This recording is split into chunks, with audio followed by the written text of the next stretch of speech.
Viewers আসসালামু আলাইকুম, কেমন আছেন আপনারা সবাই? এখন আছি আমি কুমিল্লার দাউদকান্দির পদুয়া ইউনিয়ন এবং পদুয়া একটি গোরস্থানে আছি আমি। এখানে একটি নির্মম ঘটনা ঘটে গেছে। আসলে ঘটনাটি হলো, রিজেসটা হলো বলে ছিঁড়েছে। তবে সেই ফুল ছিঁড়ার সময় নাকি কোনো এক ছায়া নাকি তাকে নিষেধ করেছে যে আপনি এই ফুলটা ছিঁড়েন না। সে নিষেধ অমান্য করে সেই ফুলটা ছিঁড়েছে এবং ছিঁড়ার পরে সেই লোক নাকি অনেক পাগলের মতন হয়ে গেছে, অনেক জ্বালা যন্ত্রণাবিদ্যা আছে। পরে নাকি তাকে বলেছে যে 100 মুরগা ভোগ দিলে তোমার এই এই বিষয় থেকে তোমাকে মুক্তি দেওয়া হবে। কিন্তু আসলে মানুষ এখনো কুফরিতে বিশ্বাস করে।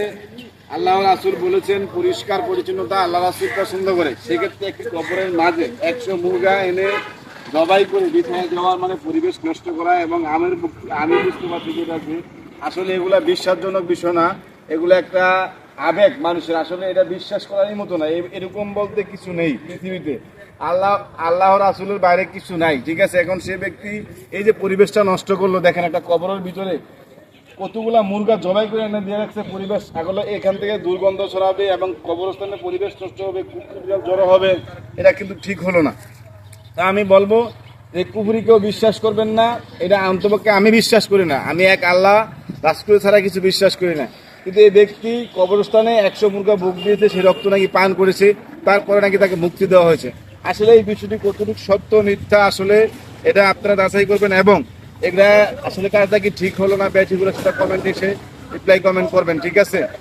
আসলে অন্তত আমি বিশ্বাস করি না। দেখেন কি করলো পরিবেশটা, চারদিকে দেখেন মুরগি আর মুরগি।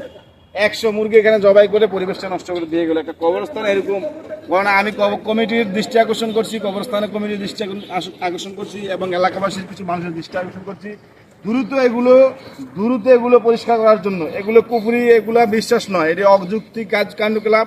মানুষ স্বার্থ হাসিল করার জন্য যে কোনো বিষয় মানুষ করতে পারে। ধন্যবাদ। অবশ্যই ভিডিওটি শেয়ার করতে ভুলবেন না, সবাইকে দেখার সুযোগ করে দিবেন। আসসালামু আলাইকুম।